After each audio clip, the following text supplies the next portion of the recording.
ഒരു ദിവസം ആയിഷ ബീവിയോട് ചോദിച്ചു, ആയിഷ, ഇന്ന് എനിക്ക് നിന്റേതായിട്ടുള്ള സമയം എനിക്ക് വേണ്ടി തരണം. കേട്ടോ എൻ്റെ ഉപ്പമാര്, കേട്ടോ, ഇന്ന് നിന്റെ സമയം എനിക്ക് വേണ്ടിയിട്ട് തരണം. ആയിഷ ബീവി പറഞ്ഞു, കുഴപ്പമില്ല നബിയെ, അങ്ങക്ക് വേണ്ടി എന്ത് ഞാൻ തരും, എന്ത് സമയം വേണമെങ്കിലും തരും. അന്ന് ആയിഷ ബീവിയുടെ ഊഴാൻ അല്ലാഹുവിന്റെ ഹബീബായ റസൂലുള്ളാഹി തങ്ങൾ എഴുന്നേറ്റ് പോവുകയാണ് നബി തങ്ങൾ. ആയിഷ ബീവി നോക്കുമ്പോ അല്ലാഹുവിന്റെ റസൂലുള്ളാഹിനെ കാണുന്നില്ല. ആയിഷ ബീവി കിടന്നുറങ്ങുന്ന സ്ഥലത്തെന്തോ കാലിൽ വെള്ളം ഇങ്ങനെ തട്ടുകയാണ്. എവിടെന്നാണ് ഈ വെള്ളം ഒഴുകി വരുന്നത്, എവിടെന്നാണ് ഈ വെള്ളം ഒഴുകി വരുന്നത്? ആയിഷ ബീവി റളിയല്ലാഹു തആല അൻഹാ എഴുന്നേറ്റ് കൊണ്ട് പോവുകയാ. ഈ വെള്ളം ഒഴുകി വരുന്ന സ്ഥലം എവിടെയാണെന്ന് അറിയാൻ വേണ്ടിയിട്ട് ചെന്നുകൊണ്ട് നോക്കുമ്പോ ഒരു കുറ്റവും ചെയ്യാത്ത, ഒരു വൃത്തികേടും ചെയ്യാത്ത നമ്മുടെ മനസ്സിന്റെ രാജകുമാര മുഹമ്മദുർ റസൂലുള്ളാഹ്. ഓ നബി തങ്ങൾ പൊട്ടിക്കരയുകയാ, നമസ്കാരത്തിൽ കിടന്നുകൊണ്ട് കരയുകയാ. വലസൗഫ യുഅതീക റബ്ബുക ഫതർലാ, വലസൗഫ യുഅതീക റബ്ബുക ഫതർലാ. നബിയേ, അങ്ങ് എന്ത് ചോദിച്ചാൽ ഞാൻ തരുമെന്ന് അല്ലാഹു തആല പറഞ്ഞുവല്ലോ. അങ്ങനെയുള്ള റസൂലുള്ളാഹി തങ്ങൾ നമസ്കാരത്തിൽ നിന്ന് പൊട്ടിക്കരഞ്ഞപ്പോ അല്ലാഹുവിന്റെ റസൂലിന്റെ കരച്ചിൽ കണ്ടുകൊണ്ട് ആയിഷ ബീവി റളിയല്ലാഹു അൻഹ പറയാ, അന്നഹു ഖുബില, ഈ റസൂലുള്ളാഹി വഫാത്താകുമോ, ഈ അല്ലാഹുവിന്റെ റസൂൽ വിട പറഞ്ഞു പോകുമോ എന്ന് പോലും പേടിച്ചു പോയെന്ന് പറയുന്ന ബഹുമാനപ്പെട്ട ആയിഷ ബീവി പറയാ, നമസ്കാരം കഴിഞ്ഞ നബി തങ്ങൾ ദുആ ചെയ്യാതെ എഴുന്നേറ്റ് ഓടാറില്ല. ഇന്ന് അപകടങ്ങൾ സംഭവിക്കുന്നില്ലേ, ഇന്ന് ഒരുപാട് ബുദ്ധിമുട്ടുകൾ സംഭവിക്കുന്നില്ലേ, ഒരുപാട് പ്രയാസങ്ങൾ സംഭവിക്കുന്നില്ലേ, വാഹനങ്ങളുടേതായിട്ടുള്ള ഇടയിൽ പോയി പിടഞ്ഞു വീഴുന്നില്ലേ എന്റെ ചെറുപ്പക്കാരാ? ഇതൊക്കെ ഒന്ന് മാറിക്കിട്ടാ. നമസ്കാരം കഴിഞ്ഞിട്ട് അവിടെ ഇരുന്ന് കൊണ്ട് എഴുന്നേറ്റ് ഓടല്ലേ പ്രിയപ്പെട്ട ചെറുപ്പക്കാരാ. അവിടെ ഇരുന്നിട്ട് റബ്ബേ فإذا فرغت فانصب وإلى ربك فارغب. നമസ്കാരത്തിൽ നിന്ന് വിരമിച്ചാൽ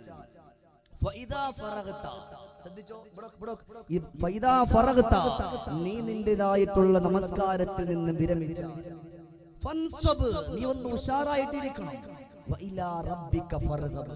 നിന്റെ റബ്ബിലേക്ക് നീ പൊട്ടിക്കരഞ്ഞുകൊണ്ട് ഖേദിച്ചു നിന്റെ ജീവിതത്തിന് ആവശ്യമുള്ള മുഴുവൻ അല്ലാഹുവേ, എന്റേതായിട്ടുള്ള മുഗ്രാല് പുത്തൂരുള്ള എന്നെ പോലെ ആയുസ്സുള്ള എന്റേതേ പ്രായമുള്ള എന്നോടൊപ്പം കളിതമാശകൾ പറഞ്ഞുകൊണ്ട് നടന്നിരുന്ന എന്റെ പ്രിയപ്പെട്ട കൂട്ടുകാര് എന്നെ വിട്ട് പിരിഞ്ഞല്ല റബ്ബേ. ഇതേപോലെ എനിക്കൊരവസ്ഥ വരുത്തല്ലേ അല്ലാ. എന്റെ പ്രിയപ്പെട്ട ഉപ്പയും ഉമ്മയെ കണ്ണുനീരിലാഴ്ത്തുന്ന ഒരു രോഗം വരുത്തല്ലേ അല്ലാ. എന്റെ പ്രിയപ്പെട്ട ചെറുപ്പക്കാരാ, എന്തുകൊണ്ടാ നമുക്കൊന്ന് സമയമില്ലാതെ പോകുന്നത്? അതുകൊണ്ട് എഴുന്നേറ്റ് ഓടാതെ അപകടങ്ങൾ വരാതിരിക്കാ, പ്രിയപ്പെട്ട ഉപ്പാക്കുമ്മാക്ക് രോഗം വരാതിരിക്കാ, പൊട്ടിക്കരയാ ചങ്കൂറ്റമുള്ള ഏതെങ്കിലും ഒരു ചെറുപ്പക്കാരി മഗ്രാര് പുത്തൂരിലുണ്ടെങ്കിൽ എന്റെ മുസ്ലിം യുവാക്കളെ, ഒരു മുസൽമാന്റെ ആദ്യത്തെ കടമയതാണ് അവന്റെ ജീവിതത്തിലുള്ള പ്രശ്നങ്ങൾ മാറാ, ബുദ്ധിമുട്ടുകൾ മാറാ, കഷ്ടപ്പാട് മാറാ, ആവലാദികൾ മാറാ. അവൻ ദുആ ചെയ്യട്ടെ. ലോകത്തിന്റെ നേതാവേ മുഹമ്മദുർ റസൂലുള്ളാഹ്. സ്വലാത്ത് പറക്കല്ലേ അഷ്റഫുൽ ഖൽഖ് മുഹമ്മദ് മുസ്തഫ സല്ലല്ലാഹു. അല്ലാഹുവേ, ഈ സദസ്സിൽ ഇരുന്നുകൊണ്ട് ഉറക്ക സ്വലാത്ത് ചൊല്ലുന്നവരെ നാളെ അല്ലാഹുവേ ആ മനുഷ്യന്റെ പേര് ഉറക്ക ചൊല്ലി വിളിക്കുന്ന മുത്തഖീങ്ങളുടെ കൂട്ടത്തിൽ പെടുത്തണേ റഹ്മാൻ. നീ അല്ലാഹ്, നീ സ്വർഗം നൽകണേ റഹ്മാൻ. സഹോദരങ്ങളെ, ഷമീർ ദാരിക്കുള്ള വായനൊന്നും കിട്ടൂലെന്നറിയാം, എന്നാലും ഒരു ദുആയെങ്കിലും കിട്ടിപ്പോയാൽ അതാണ് ഏറ്റവും നല്ലത്. അല്ലാഹുവിന്റെ റസൂൽ പറഞ്ഞില്ലേ, എന്റെ പ്രിയപ്പെട്ട സ്വഹാബത്തെ, നിങ്ങളുടേതായിട്ടുള്ള യുവത്വകാലത്തിൽ ഒരു ഒരു സെക്കൻഡ് പോലും നിങ്ങൾ അള്ളാഹ്ക്ക് വേണ്ടി കൊടുക്കാതെ മാറ്റി വെക്കരുത്.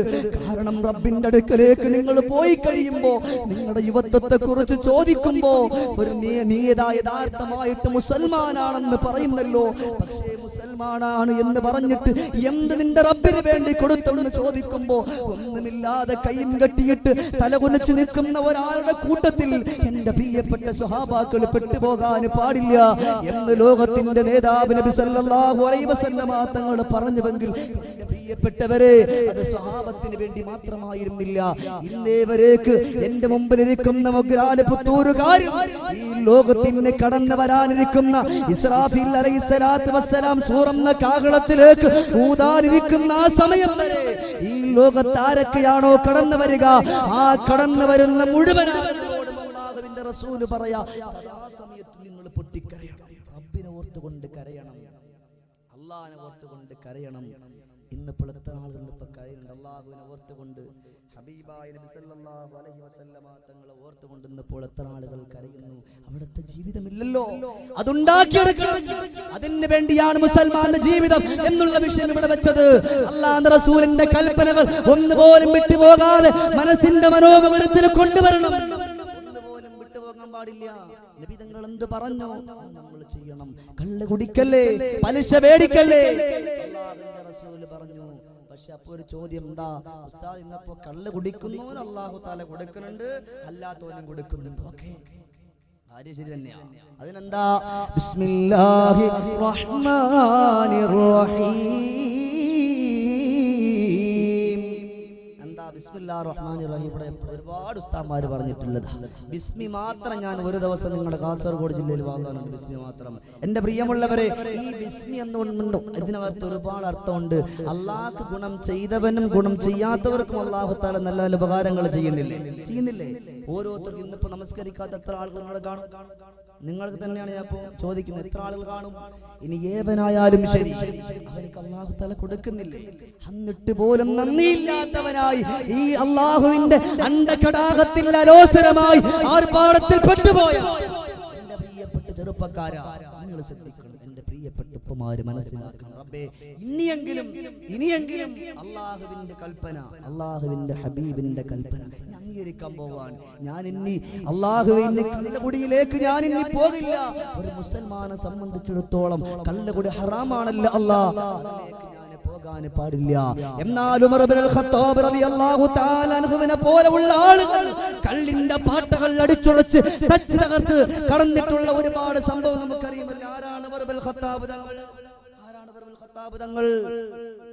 ഒരു പെണ്ണ്, അന്നൊരു കാലഘട്ടം ഉണ്ടായിരുന്നു. ആ കാലഘട്ടത്തിൽ പെൺകുട്ടി ജനിച്ചു പോയാ പെൺകുട്ടികളെ ജീവനോടെ കുഴിച്ചു മൂടുന്ന ഒരവസ്ഥയുണ്ടായിരുന്നു.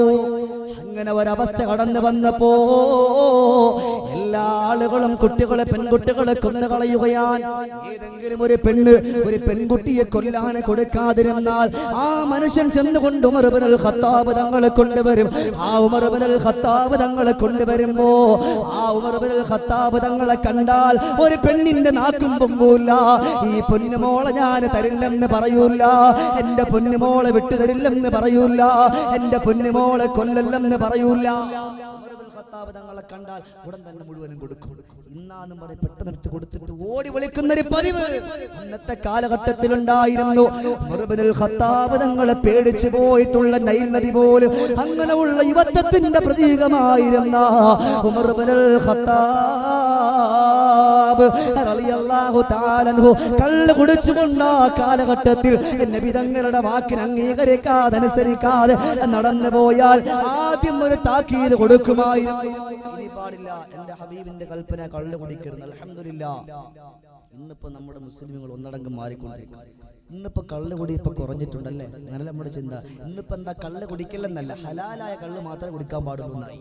എന്താ, ഗവൺമെന്റിന്റെ കള്ള് മാത്രമേ കുടിക്കാവൂ, അല്ലാത്ത കള്ളൊക്കെ തനിച്ച ഹറാമും, ഇത് മാത്രം ഹലാൽ. സുന്ദരായി അല്ലേ? ഏത് കള്ളായാലും ലഹരി പിടിപ്പിക്കുന്ന ഏതൊരു വസ്തുവായാലും അതൊക്കെ തനിച്ച ഹറാമ് തന്നെയാണ്. എന്റെ വാക്കല്ല, അല്ലാഹുവിന്റെ ഹബീബിന്റെ വാക്കാ. അതുകൊണ്ട് എന്റെ പ്രിയപ്പെട്ട യുവാക്കളോട് പറയാ, അല്ലാഹുവേ ഇന്ന് എന്റെ മുസൽമാന്റെ ജീവിതം എന്നുള്ള വിഷയം ഇവിടെ ഷമീർ ദാരിമി ഇവിടെ പറയുമ്പോ ഇനി മുതൽ ഞാൻ ശംഭു മേടിക്കില്ല, പാമ്പ്രാക്ക് മേടിക്കില്ല, ഗണേഷ് മേടിക്കില്ല. എന്റെ പ്രിയപ്പെട്ട മാതാപിതാക്കൾ പല പ്രാവശ്യവും എന്നോട് പറഞ്ഞിട്ടുണ്ട്, മോനെ കള്ള് കുടിക്കല്ലേ, അത് ഹറാമാണ്, പാമ്പ്രാക്ക് വെക്കല്ലേ എന്നെ ഉമ്മയും ഉപ്പയും തലയിൽ കൈവച്ചുകൊണ്ട് പറഞ്ഞിട്ട് ഞാൻ ചെയ്തിട്ടില്ല. അല്ലാഹു അതേപോലെ ഞാൻ ചെയ്തിട്ടുണ്ട്. എന്നാൽ ഇന്ന് മുതൽ ഈ വാതിന്റെ ഈ സദസ്സിൽ വെച്ചുകൊണ്ട് ഞാൻ നേർച്ച ചെയ്യുകയാ, ഇനി ഞാൻ കള്ളു കൊടുക്കില്ല, ഇനി ഞാൻ ശംഭു വെക്കില്ല, ഇനി ഞാൻ പാമ്പ്രാക്ക് തിന്നില്ല. ചങ്കൂറ്റമുള്ള ചെറുപ്പക്കാർ ഈ സദസ്സിൽ യുവാക്കളോട് പറയാ, മാറ്റിവെക്കണം. മുസൽമാനെ സംബന്ധിച്ചോട് ഇതൊക്കെ ഹറാമാണ്. ഇതിന് വേണ്ടി ഉപയോഗിച്ച കാശ് അല്ലാഹു തആല ചോദിക്കും. ഔഷറയാകുന്ന കോടതിയില്ല. എന്റെ പ്രിയപ്പെട്ട ചെറുപ്പക്കാരാ, നിന്നെ അല്ലാഹു ഒരുമിച്ച് കൂട്ടുമ്പോ അവിടെന്ന് ചോദിക്കുന്നടാ, നിനക്ക് ഞാൻ നൽകിയിട്ടുള്ള കാശില്ലേ? ഓ, കാശ് കൊണ്ട് എന്താടാ നീ ചെയ്തിട്ടുള്ളത്?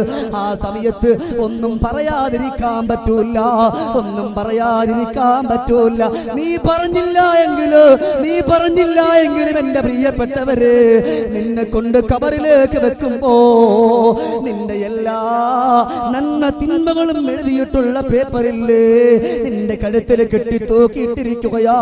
ആ പേപ്പറുമായിട്ട് മഹ്ശറയിലേക്ക് ചെല്ലുമ്പോ അല്ലാഹു പറയുന്നു, നീയൊന്നും പറയണ്ട, അവിടെ വെച്ചും കള്ളം പറയാ ഒരുങ്ങും. റബ്ബേ, ഞാൻ കള്ള് കുടിച്ചിട്ടില്ല, ഞാൻ ചീട്ട് കളിച്ചിട്ടില്ല, ഞാൻ പാമ്പ്രാക്ക് വെച്ചിട്ടില്ല. അല്ലാഹു തആല എന്താ ചെയ്യുന്നത് എന്നറിയോ?